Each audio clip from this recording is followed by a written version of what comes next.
Broadcasting live from the Business RadioX studios in Woodstock, Georgia, it's time for Cherokee Business Radio.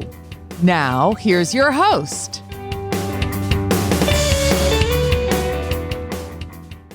Welcome to another exciting episode of Cherokee Business Radio. I'm your host, professional EOS implementer Joshua Kornitsky, and I'm here today with my guests, John Daniels, a Medicare liaison and life insurance representative in Georgia. I'm here with Craig Reidy, owner of Tom, Chris & Sons Plumbing, and we'll be joined by Charlie Darrien, CEO of Charlie's Angels Movers. Thank you for being here. I think you'll find an interesting and exciting show today. So let's go right off the bat. John, I'm going to start with you. Again, this is John Daniels. John is a Georgia liaison for Medicare and life insurance. Tell me what you do to help people, John. So what I do, I sit down with the individual, explain them about life insurance and Medicare. For example, some people I'm talking to as children about the Medicare concerns, because a lot of times the seniors are protected by their kids. So most times I sit down with the kids and explain to them why I'm there, what's my purpose, and what we're trying to get accomplished to protect their mom and father with their Medicare concerns. So Medicare and life insurance? Yes, sir. Okay. So I know when we were talking earlier, you had said to me that when it comes to life insurance, a lot of people have questions around understanding, what I think life insurance is versus what life insurance is. What's the biggest question people ask you? How much is going to cost, and how can I get a certain amount of coverage for a little or nothing? So what do you tell them? I tell them that doesn't exist, because everything's going to be based off your height, your weight, and basically your health. So being truthfully honest, low-cost life insurance does not exist. Okay. What about from a coverage perspective? Are you able to help customize everything that they're looking for? Yes, you can. Okay. Well, I know that you have been very active in Bartow County. John and I actually met. John is a recent graduate of the Leadership Bartow program in the Bartow Cartersville Chamber of Commerce. What are some of the other things you do in the ways that you connect with folks? Well, being a graduate with Leadership at Bartow has allowed me to network with you, other people in the community, and speak at different engagements in Bartow for its senior facilities. Cindy Williams has been a big inspiration by allowing me to be a part of the community by being at different functions, meeting a lot of different seniors, being a part of Rotary. I have a lot of great people that allow me to talk at different engagements for it's like Georgia Highlands College, at certain churches and certain venues in the community. So that has been a big plus. So you really are pretty active in the community, because I know you said that you're on the board of the Salvation Army and the United Way. Yes, sir. As well as a Rotarian, as you mentioned earlier. When you're in and involved in those different events, are you a real aggressive salesperson? Are you out there trying to say, hey, what are your needs? How do you engage with folks? Well, I can honestly tell you, I don't believe in selling people. I believe in educating people, because some people already sold themselves on how you treat them. If you treat them nice, they'll listen. If you treat them bad, they already turn their ears off to you. Okay. So it's about building the relationship. Yes, it is. So that sounds like that's something that you must have a lot of practice at. Over time, yes. My mom taught me that very well. You always be polite, kind, and interact, and you know when to speak when you ask a question, and when you know to be quiet when people tell you to stop talking. Fair enough. So it sounds like you must have had a pretty solid upbringing. It did. It did. Tell us, where are you from originally? Originally from Atlanta, Southeast Atlanta. Attended Alonzo A. Krim High School and went to Georgia State for a while and then dropped out. So okay. And the time from when you were growing up, exposed to, let's say, a diverse community? Yes. When I graduated high school, 93, the Olympics was coming. So you saw a lot of diversity coming in Atlanta. Then I went to the military and saw a lot of diversity. So being in sales was just normal, because you had to interact with all types of people, but you had to be kind and patient, because most people you interact with may have a question or two, and you had to be able to articulate what you're trying to tell them about yourself. Wonderful. Well, first, thank you for your service. Hey, thank you. We appreciate it very much. And based on that piece of information, I presume that you've learned how to talk to just about everybody. I guess so. So when you're engaging with folks, has that training helped you? Tremendously. In what ways? Well, believe it or not, I can actually tell you it has helped me listen more and talk less, because most time when people talk to you, they want to tell you what they're going through. And we are human. We have a lot of things going on in life repeatedly, but a lot of times people don't want to listen because we just want to get it over with. But in my line of work, you got to be a listener instead of a talker. Okay. So on that very front, you going back to how you spend most of your days when you're not involved in the community, on the Medicare side of things, I imagine you had intimated that you speak a lot with the children of seniors, Yes. but I'm sure you spend a fair amount of time talking with seniors, so you've got to be a pretty patient listener. You do. So let's talk a little bit about Medicare, because believe it or not, I don't think everybody understands what it takes to qualify for Medicare and what that really means. Can you help us understand that a little? Yes. Basically, a person looking at Medicare may have to be disabled, or they have to get SSDI, or they may be on dialysis. What is SSDI? SSDI is Social Security Supplemental Income. Okay. Through disability, which you have to be qualified for 25 months through government that you are disabled, or you may be on dialysis, which is a form of dealing with diabetes. Okay. But that's something that they've got to accomplish before they come talk to you. Yes, sir. Okay. And how do they go about doing that? Basically, go to a doctor, discuss their options, or they may say, well, hey, I'm going through some complication with my diabetes, and the doctor may give them a prognosis or a diagnosis of you may be taking dialysis. Or they may have a bad injury that happened on a place of work or through the time of life, and they may have to go before court to justify that they are disabled and they cannot work anymore. Okay, but just to clarify, that's sort of guidance from 1,000 feet up, because that's not the part of the universe that you're able to help them in. Exactly. Where you help them is in finding the coverage they need. So what types of options are out there? Sure. You have you have Medicare supplements. What are those? Medicare supplements are plans that you can purchase through a Medicare advocate or a Medicare salesman, which is allow a person to get coverage for themselves with a low premium payment for that plan, but it covers certain parts of the policy, which is your doctor visits. Maybe you go into emergency procedures. Maybe you getting some things done that you want to get covered without paying a substantial amount of monies out of your pocket. So that's why a lot of people go a supplement, whereas the Medicare Advantage allows you to have additional coverage for your dental, your vision and hearing, and probably a Medicare Part D included in that plan, which a person can get that coverage for probably low cost out of pocket or maybe zero cost out of pocket. Oh, wonderful. So do you tell them which one to buy, or how do you arrive at the right conclusion for them? Well, Joshua, you can't tell people what to buy. You got to explain to them the difference, and they have to decide. Okay. So you just kind of shine a light onto the different aspects of it to help them understand what it is, and then they're able to make an informed decision. Yes, sir. Because typically people have different lifestyles and people have different choices in mind. So you want to kind of give them that reassurance that their decision is the best decision for them. Okay. Well, and that brings me around to another question, because thinking about life insurance, right? Sir. I'm sure people are thrilled to discuss that. Oh, yes. They be flying off the hinges for that. So, what is it about life insurance that nobody likes to talk about? No one likes to talk about death. Wait, you have to die to collect? Yes. Okay.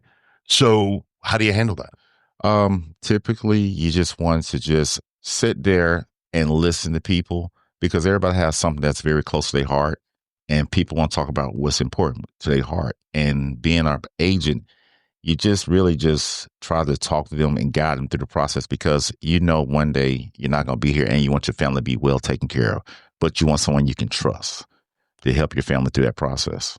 Sounds like you lead with a lot of empathy. That's the only way you can do. Well, that's amazing. So when we talk about empathy, it makes me think about something else you discussed, and I want to ask you about. From what you shared with me, you spend a fair amount of time in mentoring programs. Yes, sir. Can you talk to us a little bit about what you do there? Sure. I deal with a lot of fifth graders at Altoona Elementary, and at Altoona Elementary, it's a community that has a big financial struggle. And a lot of the students there are very intelligent, very great kids, but they have a lot of anger. Okay. And I spend a lot of time with these young men and talk to them about confidence, how to be confident where they are and be passionate to share it with others, because anger doesn't allow you opportunity to destroy your opportunities. So I talk to a lot of men about anger and frustration because, we have a lot of social media out here that promotes a lot of great things in kids, but a lot of kids get confused with short-term goals and getting frustrated with long-term goals. And I try to show them it's more to life than trying to get things overnight. Okay. Well, that's pretty incredible work. How did you get into that line of I guess mentoring, coaching, helping? How did you get there? Well, a young man named Joshua took me on his wings. Not me, for clarity. For clarity.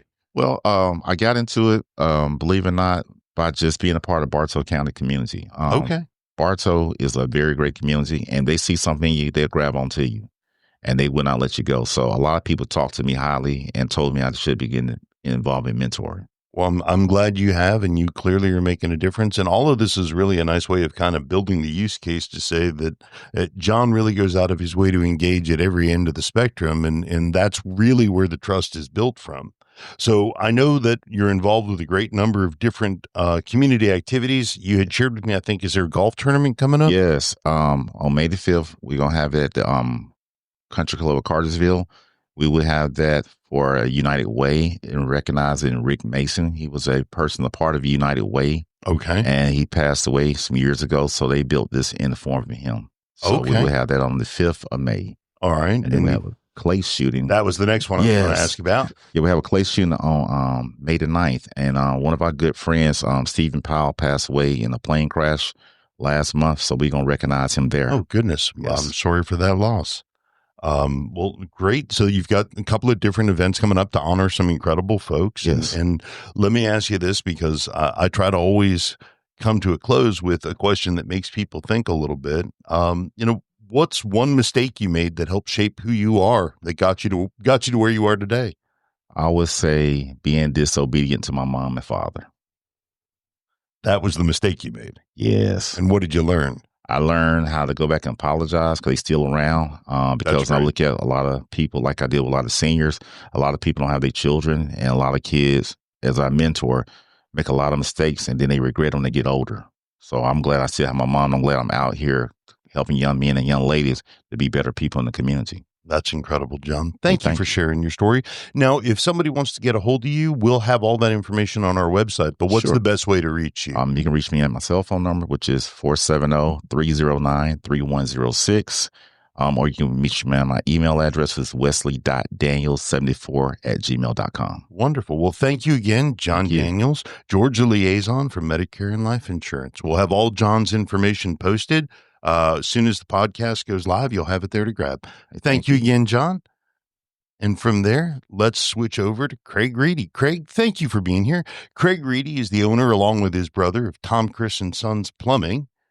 Welcome. Good morning. Good morning. Thank you for having me. Thank you for being here. So what can you tell us about Tom, Chris & Sons Plumbing? We are a family-owned and operated plumbing company that operates out of Ackworth, Georgia. We've been in business for 25 years now. We are a residential service and remodel plumbing company, and we do a little bit of commercial service and remodel as well. So I have one burning question that I came here with today. All right. Who's Tom Chris? It's not one person. Tom is our father, Tom Reidy. Okay. And Chris is Christy Reidy, our mother. So it started out as TK Plumbing many years ago. When my dad went to file for an LLC, there was already a TK Plumbing in existence, and he came up with Tom Chris, thought it rolled off better than Tom Christy. Okay. And people have wondered who that person is ever since. That's a wonderful story and establishes you firmly as a family business. And I imagine it's probably the question you get asked the most. Pretty often. How does a Reidy come to own Tom Chris Plumbing? So, well, just let them know. That's a great story. It makes people feel real warm to know. So when you and I had the opportunity to kind of talk ahead of time, we talked about something that sort of surprised me, right? Because you think of a plumber and the plumbing industry as the trades being a pretty hardworking pretty down in the dirt everyday kind of job. And while that may be true, that's not what really sets you guys apart. You said what sets you apart is your culture. So can you tell me a little bit about that? Because that's really an incredible thing for a plumber to say. Yeah, actually, a lot of alignment with what John's mentality is. And it's great to hear all the things you're doing for the, full spectrum of making folks better. We've developed a passion for developing our guys into being great men in the community, and just have learned that if we want to impact the world in a positive way, then our plumbing company is the vehicle that we're going to be able to do that. And if we're building and developing good men and women, then they're going to provide great customer service, and the plumbing reputation and name is going to grow. So start with taking care of them, and they'll take care of our customers. That's a great outlook and a fantastic mindset. So you had said that it was your dad that started the business, your dad and mom that started the business. Were you in it right from the start? When did you become part of the equation? So you have to go back. The business started in 2000, but my dad's plumbing career started in the 80s. And once he turned out, he was a union plumber for 18 years. Wow. And through that time, he was developing a side business and kind of growing that and working extremely hard to better themselves and move ahead in life. And if you wanted to spend time with dad, you went to work with them on the weekends. Or in high school, we would work in the summer times with them. And so I've been around it since I was a little kid. I say, started on jobs when I was 6. I was a gopher and a parts runner and just trying to stay awake back in those days, and officially joined the business as a, contributing plumber in 2012 and got my journeyman license in 2013. Oh, wow. Okay. So you actually have been in it for quite a while now. Yes, sir. And the perspective that you bring to that is the outlook of experience. Does that factor in very much in what the group is doing on a daily basis? How much of your plumbing skill comes in versus your leadership skills? I would say it's we've moved to more leadership skills than anything. I still have to offer quite a bit of support for challenges on jobs. I do all the estimating, not in the van quite as much as I used to be. And so, yeah, it's leading the business and the strategic goals and things like that. But the experience of being an employee working for my dad is what's been so valuable to help create our company culture and kind of the employee experience that we're offering to our guys now, because I've been in their shoes. Sure. Yeah. You got to walk a mile in them before you can tell them where they should step and how they should step. So that's a fantastic foundation. Now, going back to the business itself, you had said that you do a fair amount of remodeling work as well. Yes, sir. So if you've got your master bathroom, you're looking to move the fixtures around, do a simple reface, which we just do the plumbing component. We do work with homeowners. Primarily, the remodel stuff is with contractors. Okay. And then kitchens, we'll finish basement bathrooms and things of that nature. But we also do, full service. So anything from the curb to the faucet, we can service or replace or relocate, whatever it is that you have in your imagination. Okay. And you help the customer sort of understand what they need versus it's been said occasionally customers may have unrealistic expectations. And it's not about expectations. It's about the way they want something to be versus the way it technically can be. Do you help them bridge that gap? We do. And we have, as far as the remodeling goes, we've kind of set ourselves apart in saying that you can't always, or saying no is not really an option. You can find a solution. It's just how much do you want to pay? But as far as our service goes, we take the same approach as John had mentioned earlier, and it's just to educate the customer of what the situation is, what their options are to move forward, and letting them make a decision of what's going to suit their financial needs and what their capabilities are. Okay, so it's really a holistic approach where you're kind of trying to take in all the information before you make a recommendation, but Yes, helping sir. them stay on track. Yep. Well, that's pretty impressive. So where do most of your customers come from? It really tends to be word of mouth, and we get quite a bit of traction through Google. It's shifted in the last 5 or 6 years as we've made a push to grow our presence on Google. Thankfully, we do good work, and we're sitting just over 750 5-star reviews. Wow. And so we see a lot of customers coming in that way, but it's primarily word of mouth referrals. We do very, very little advertising or traditional advertising. Okay. Well, and obviously, if with 750 5-star reviews, the word's getting out there. So, how big of an area do you cover? Do you service with your technicians? Yeah. So right now we've got a 20-mile service radius, and that's a little unique in the plumbing industry.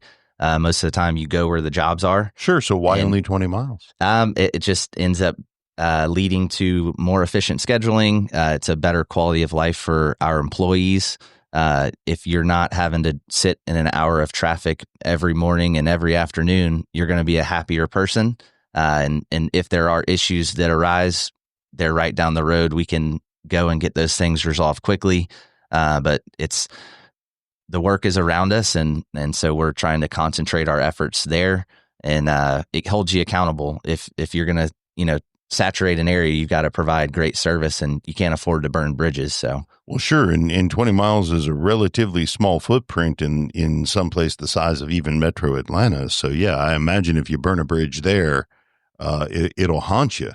So I guess you must be delivering good service. We're doing our best for sure. That's well. And the other piece of that, and it deserves being called out, not unlike John, you're kind of living your core values, and the fact that you're devoted to the quality of life of your employees in an industry that's built on providing service and still providing excellent service is really admirable, right? Because that's something that people can see firsthand, that you're living, you're putting your money where your mouth is. Yes, sir. And it's starting to set us apart in the marketplace for our customers, but it's also setting us apart for our opportunities of employment. People realize that we prioritize balance and our life enjoyment. You spend more time working than you do anything else except for sleeping, Sure. maybe. And so that's we really put that at the forefront, is to enjoy where you work. And also, you have to be good at what you do, but we've got a really great group of guys that it's fun to work. So that's awesome. And had you shared with me, so where are you finding your new employees when you need them? It has been, I think God's just dropping them in front of us right now. Well. It's word of mouth. Same kind of scenario as our customers. It's just people start to learn that we have this opportunity available. In the last couple of years, we've made more of a push to have a structured apprenticeship program. And actually just rolled that out the last couple months, and are still fine tuning it and trying to make it work. But we realized the hurdle for us to grow is going to be developing great plumbers. And so we're putting an emphasis on starting from scratch, kind of like our dad did with us. That's great. And having a good process to develop them and bring them along so that they can have a good lasting career in plumbing. If you establish the benchmark, then they know what's expected. So that makes it much easier than trying to fit a square peg into a round hole when you created the peg and the hole. Yes, sir. So that's fantastic. Well, that's good to know. I'm happy to hear that. And it sounds like to me an apprenticeship program is sort of the roots of where all the trades came from. So you're kind of going back to basics. Yes, sir. And really making an effort to bring the next generation into the trades. And there's a lot of folks that are graduating high school and college. There's nothing that appeals to them, or they'll go for a semester or two and just can't find their footing and don't know why they're there. And so when you have a good, solid career path that's lined up for you in the trades, you can see the light at the end of the tunnel and know where you'll be in 5 to 10 years. And so that's what we're really focusing on developing. That's a fantastic outlook. Thank you for giving back to the community in that way. And on the subject of giving back to the community, tell me, what did you have going on with the city of Acworth? Yeah, so my brother and I have, over the last 5 years, have really found a passion for physical fitness and mental, mental health. And we've along that journey have wanted to find different ways to give back and create more accessibility for fitness. And so we've partnered with the city of Ackworth to put in a fitness pad at Logan Farm. Oh, wow. And so that anybody that's there in the community can go and access that and get themselves into better shape and while they're out there enjoying our nice parks in the city of Ackworth. That's fantastic. Thank you for giving back to the community. Well, like with John, I do want to ask sort of a closing question that gets you thinking a little bit. And in your case, I think I'd ask, what's a great piece of advice that you've picked up along the way that has helped change your perception in the way you both lead but also live? It's one of our core values in a book that's required reading for anybody that works in our company. And it's called Extreme Ownership. And it's a mindset to have to own all of the things that you are in, or that you contribute to a situation. And if things go right or if things go wrong, knowing how you set that situation up. And as a business owner, if problems happen on my guy's day or the route, looking at how did I contribute to set them up for success? And did I actually set them up for success? Sorry. No worries. Did I actually set them up for success, or did I slack and send them in blind? And so it's just having accountability and extreme ownership in all aspects of your life. Resonates very highly with me. So that's fantastic information. Again, we'll have all of the information to connect with Tom, Chris & Sons Plumbing on our website. But what's the best way for folks to reach the company if they need help?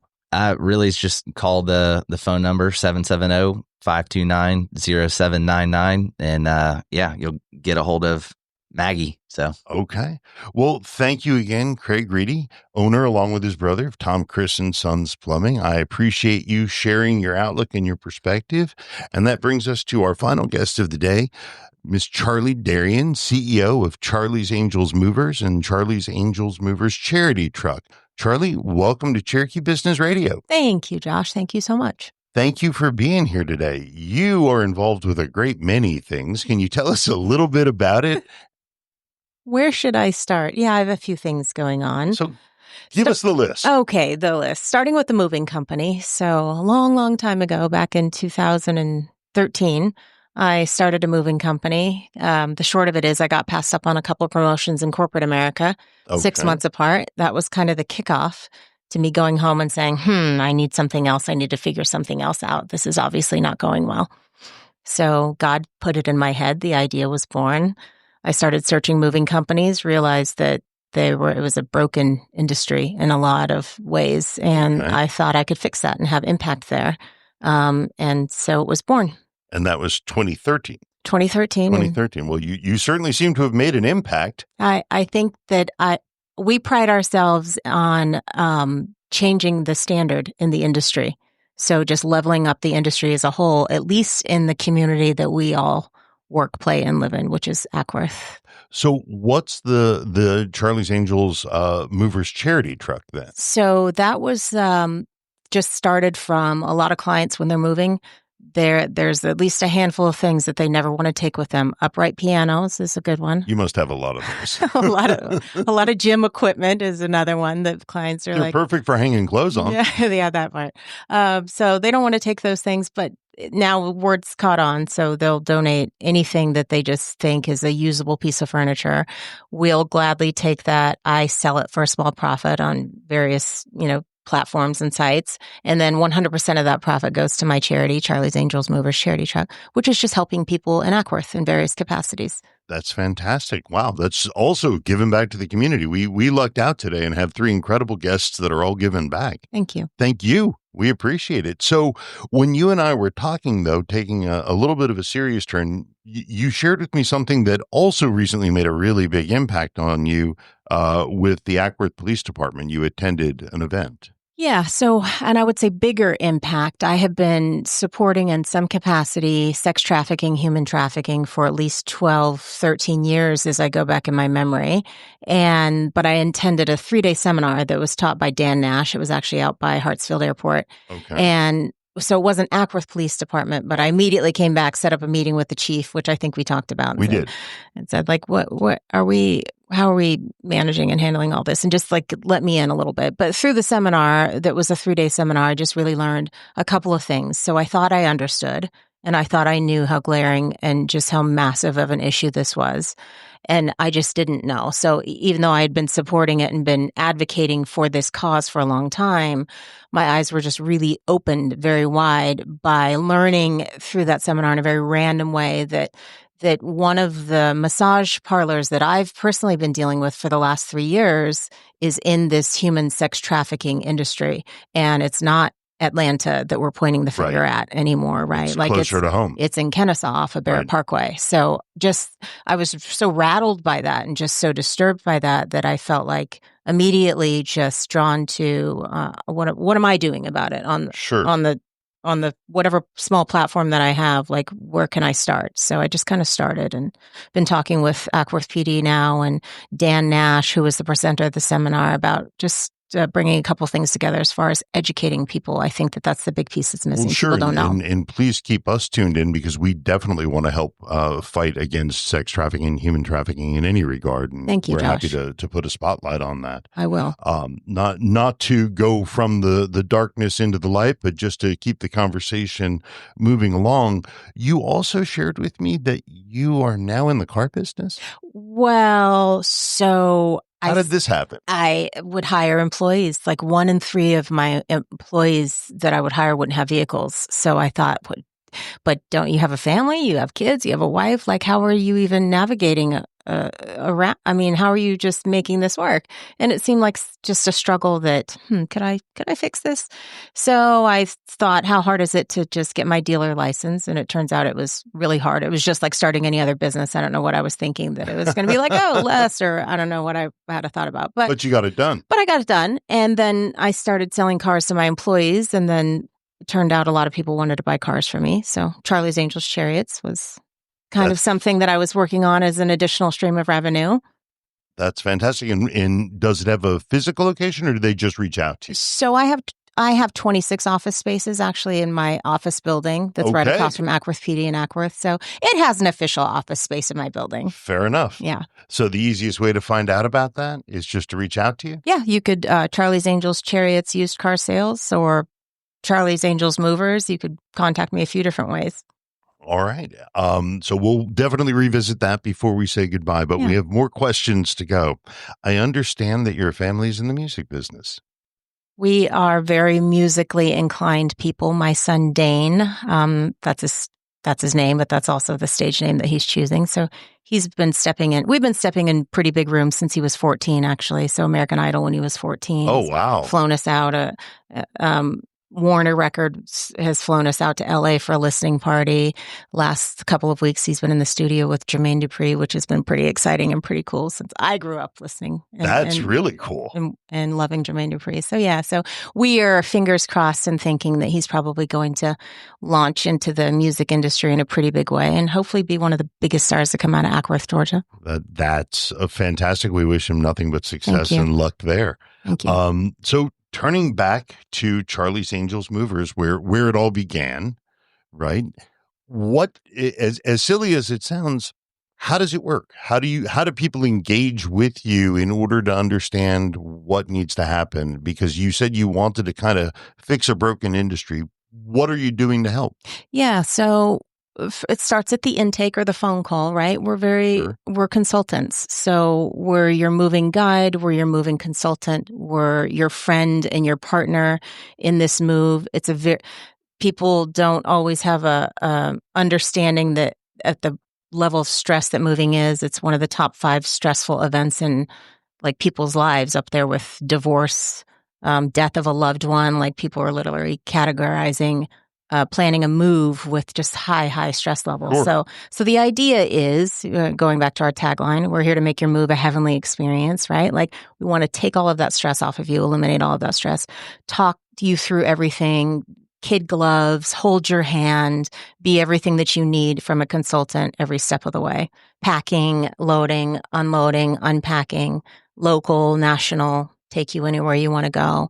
What I've been marketing a lot more towards is we'll come and pick you up if you live away from Georgia and move you here. Oh, wow. Because doesn't it make a lot more sense that if there's any issues that arise, that you're dealing with a company that's now local to help you manage through anything that comes next? Sure. And that's above and beyond what anybody else is offering, I have to believe. And that really is changing the industry. And that's picked up a lot, actually. We're flying out to go grab and pick people up and move them back to Georgia a lot. That's so it's awesome. Good. What's the farthest you've done so far? California. Oh, okay. So that's Jackson about the extreme limit. Yeah. At least as far as a moving van's going to go until we get to Charlie's Angels Airlines. So the other thing I remember you telling me about was also giving back to Ackworth, a cultural arts venue. Yeah. Am I getting that right? Yeah. So Ackworth Cultural Arts, I jumped on the board, was invited to a meeting at the top of 2024, Ackworth Cultural Arts, and jumped on the board a couple of months later because I understood the mission, and the plan was to bring the performing arts and a theater essentially to Ackworth, which I love that mission. I'm a little bit jealous that Kennesaw has this great, big, fabulous amphitheater, right? Our sister city over there. And we don't have one. So I thought, how can I get involved in this? So just jumped on the board, started learning and educating myself, just what the process is going to be. And then I became the 2025 chair for Ackworth Cultural Arts. You don't really go in halfway, do you? I usually do things at 100, yeah. And so it's been really good just working with the city. We already have a small theater at the Roberts School, which was the first Black school in Ackworth. So it's a historic building. The city of Ackworth has partnered with us and said, hey, we'll give you one room in that building. So we have our small little 75-seat theater that we're really proud of. So now the objective is just to put on, different arts. We have an improv comedy show coming up on April the 28th. That's actually going to be at Rico's, Mexican restaurant, if you know that now. I love it. So they're closed on Mondays, but Izella was good enough to open it up for me and say, hey, I love this idea. Like, let's get it going. So it's the only real mole in town. yeah, that's right. We love her too. But yeah, so we just want to bring, back live theater and performing arts to the city. So is that well in motion? Is there more we can do to help? Oh, well in motion. So the city has really done a phenomenal job with, first of all, giving us the building, and they're going to be responsible for a huge part of the things that have to happen from coding and sprinkler system and different things. So they're really, they just jumped right on and we're packaging it up, and as long as we execute at the level that we committed to, I think the city's going to be really pleased, and we're all working really hard. That's fantastic. And again, whatever we can do to help on that, we'd be thrilled to bring that to Ackworth. I lived in Ackworth. I live in Kennesaw, so I get to bounce between both. Good. It's fantastic. I'll be taking you up on that. You got little it. Promo there you spots go. For our theater. We'll be happy to do it. Thank you. So the last thing that I do want to ask about, because it's kind of been our underlying subject of the day, is to talk a little bit about culture and about people. And your spread, I don't want to say thinly, I'll just say you're spread across multiple domains. Yeah. And in doing so, that's got to really test your people skills. So so when you're engaging with folks, whether it's customers or you're engaging with employees in one of the businesses, how do you set the expectations? How do you help them be the best they can be? So probably training has been the biggest, most impactful thing. I think that I stepped into an industry where there wasn't just a whole lot of training overall. Like owners in this industry, they don't really train employees. They're just say, get out there and go move sort of thing. So I've been really big on training since inception.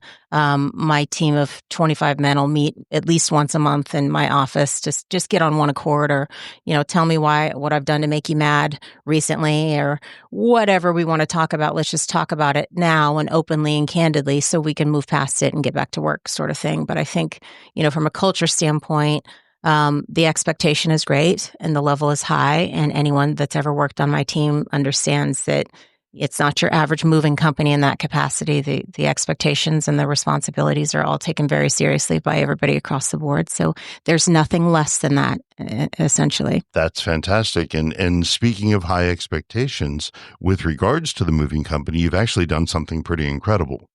You were talking to me about the employees taking ownership. Yes. So In the interest of, I do have a few other things going on now, Sure. right? I'm moving in a few different directions from a scaling and elevating standpoint.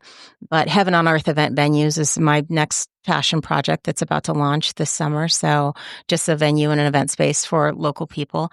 But in order to work on these other objectives, I had to pull away from the moving company somewhat. So yes, I have a phenomenal team that's doing the majority of running the day-to-day, but also how can I give back to my field team, which are the actual movers that have been on my team for 8 years, 7 years, Wow, that's 6 incredible years. tenure for a role. It really is. It's just not tenure that you see in this industry. So I'm really proud of that. We're all really proud of that.